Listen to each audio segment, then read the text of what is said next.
Halo Survival is a fan-made audio drama produced using assets from the Halo universe. These assets are owned by 343 Industries and Microsoft. We hope you enjoy this audio production. Halo Survival, a fan-made audio drama produced by Podcast Evolved. Episode 6, Zeta Halo.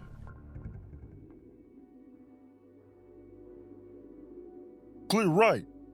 O'Neill shouted as he moved around the corner of the metallic structure with his BR-55 raised. O'Neill used the side-mounted flashlight on his rifle to illuminate the room ahead as he advanced into it.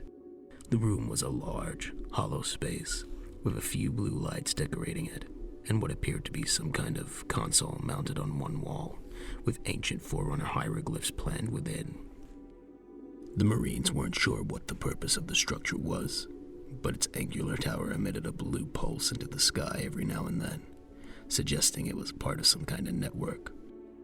They were sure that Talbot would have loved the finer details, but they were lost on the Marines. They just wanted some shelter. Eisner moved in behind with a CQS-48 shotgun raised. He lowered the weapon and then reached up to his helmet, tapping his comms device to activate it. Complex secure, Sarge. You and Vorstock can come on in.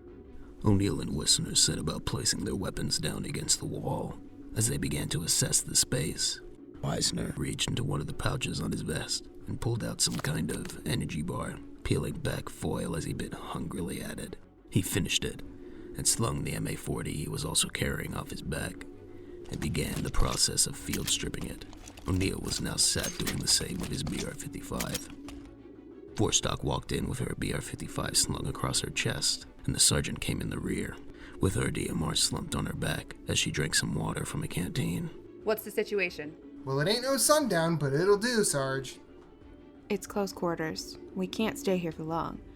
If the Banners were to catch us in here, it'd be like shooting fish in a barrel. We don't have many good options right now. We just gotta make the best of a bad situation. Hunker down and get some sleep, Marines. It'll be nightfall soon. I'll take the first watch.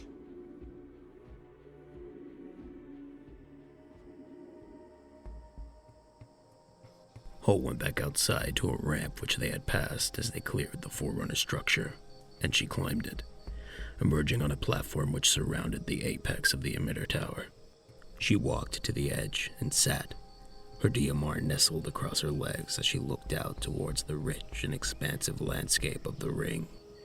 Across, in the trees, she could see some animals which weren't too dissimilar to deer found on Earth moving about as a pack, harmlessly calling out to each other as they went. They glowed with a vibrant bioluminescence as they moved, and she found herself mesmerized by these peaceful animals. Birds could still be seen in the night sky, and in the distance, the lights of the Phantom dropships can be seen going to and fro, thick spotlights searching where Sheath assumed the wreckage of the Prowler was now slumped.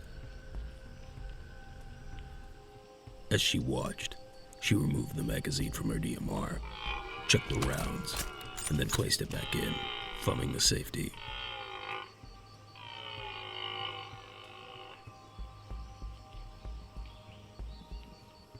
Some time passed, and eventually, Vorstock came up to take on Overwatch. The pair nodded to each other, and Hull headed back down into the structure, where the other Marines were fast asleep. She slumped down in an exhausted heap, and finally let the darkness wash over her as she fell into a restless, haunted sleep. Sarge! Wake up! Sarge! Her eyes opened and took a moment to adjust to the light in the room. There was a hissing noise, and it took a moment for her to realize that it was static coming from a radio in O'Neill's hand. A signal came through on the UNSC emergency band. No words, but it sounds like someone is nearby. Holt sat up and looked at the Marines in front of her. O'Neill and Eisner were staring at her, eager-eyed and waiting to see what she wanted to do next. She weighed her options over in her mind. On the one hand, she could attempt to contact the signal source, but this may lead to their location becoming compromised, and that would mean that they'd have to find an exfil in a hurry. On the other hand, if there was a UNSC force left in the area, then she might be able to spot a sign of their location if if they were to climb out of the valley and recon the surrounding areas from one of the mountain tops nearby. She weighed out the pros and cons of both options. A 4-man recon team wouldn't be fantastic, so she'd have to leave some of the Marines behind, but it would also mean they would need a secure location to return to if the signal was a trap. It seemed like the most logical option. Weisner, get Vorstock. We're splitting up.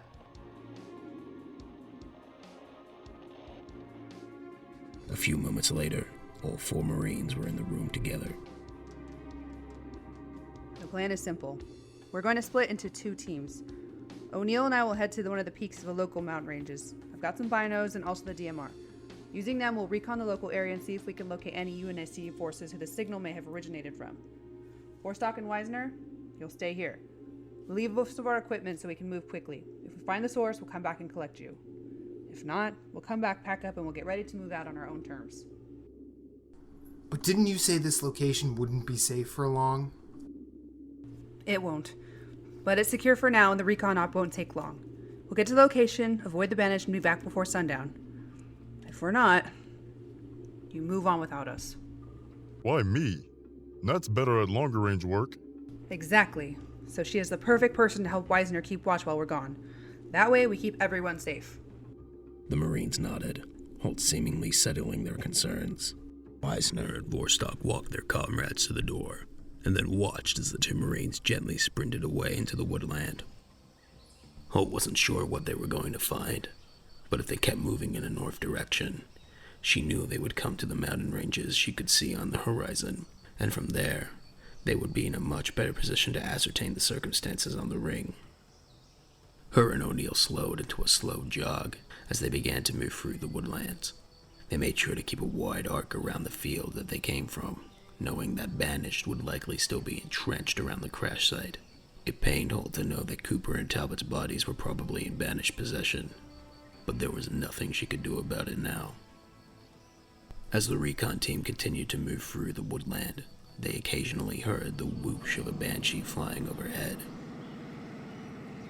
Now and then, they would also hear the discharge of Banished weaponry in the distance, followed by eerie stillness. It was clear that their alien attackers were making their presence felt on the ring, but Holt was hopeful that the UNSC reinforcements they were bound to find soon would help them repel this small incursion and avenge the death of her friends.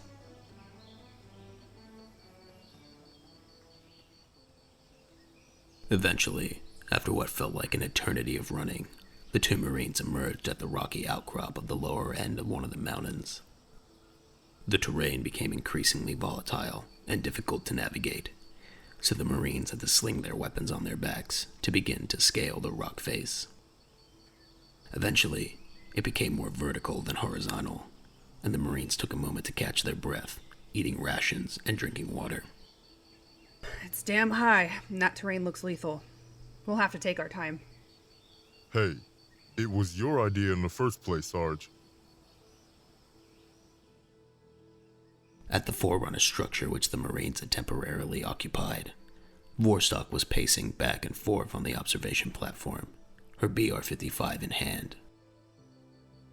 She didn't like that there were only 4 of them left on the ring, and she certainly didn't like the fact that the sergeant had decided to go and investigate that signal.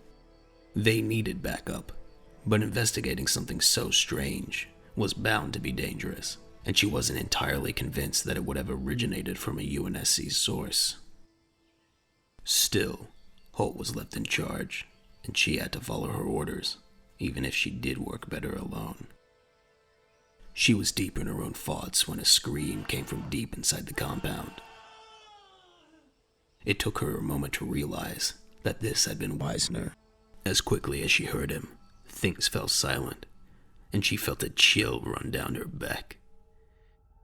She checked her rifle and turned, moving back into the inner workings of the Forerunner structure.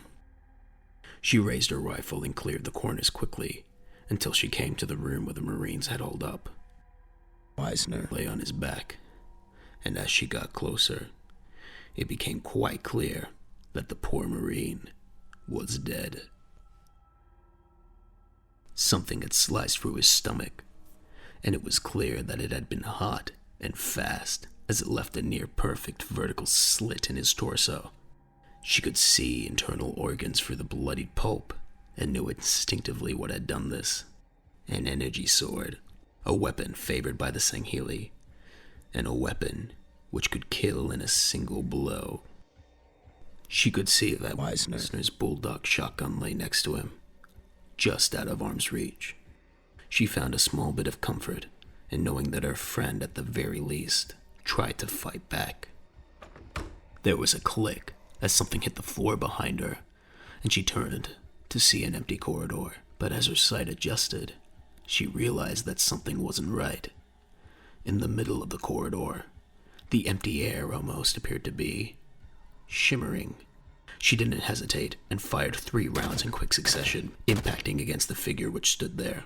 At once, there was an alien sound, and 2 red blades quickly became visible, energy sizzling against the air as the hostile shields recharged, and its outline disappeared once more. She once again began to fire, but at this point, the creature had lunged forward and plunged the sword deep in her stomach. She moaned in agony as the BR-55 cluttered to the floor, and she fell back against the floor. She could feel her body becoming numb, but she didn't want to give up so easily. After all, she had been trained to take the enemy down with her.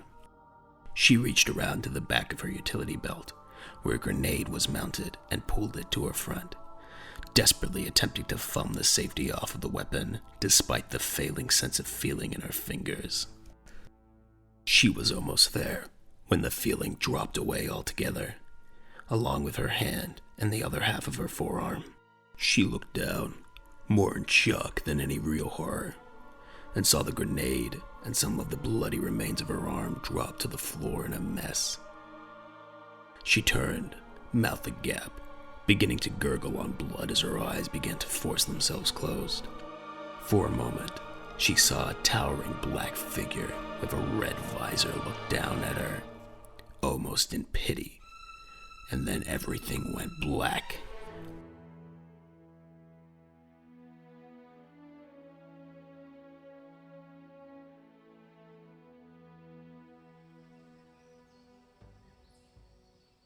Across the ring, O'Neill and Holt were blissfully unaware of Vorstock and Wisner's fates, with no way to contact their fallen Marines.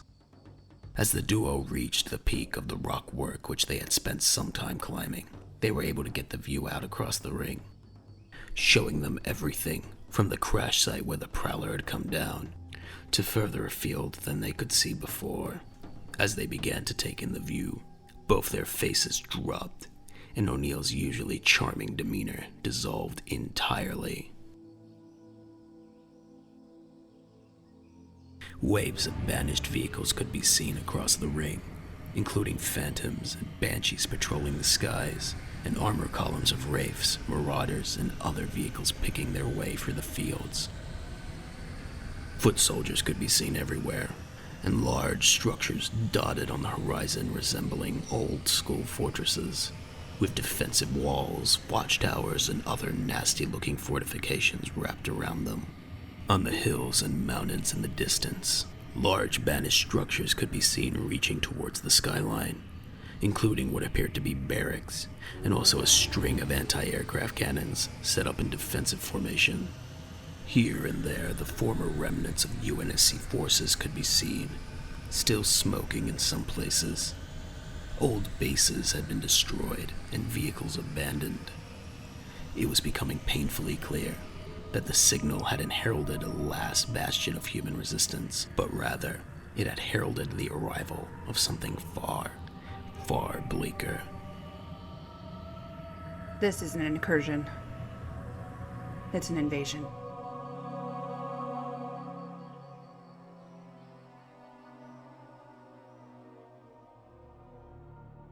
You have been listening to Halo Survival, a fan-made audio drama produced by Podcast Evolved and narrated by Henry Paul David. The voice of Captain Chris Cooper was performed by Cam 4K Studios. The voice of Sergeant Maria Holt was performed by Kirsty for Halo. The voice of Private Matthew Wisner was performed by Matthew Keel. The voice of Private Dan O'Neill was performed by Demetrius Hazel. The voice of Dr. Nate Talbot was performed by William Boyer. The voice of Private Natalie Vorstock was performed by Samantha Endrist. Guest starring Brad Jost and Tim Piper. Halo Survival was written by Thomas Fishenden and Colin Perkins. Audio drama created using assets from the Halo video games, and music from both the games and the podcast Evolved original album. Thank you for listening, and evolve.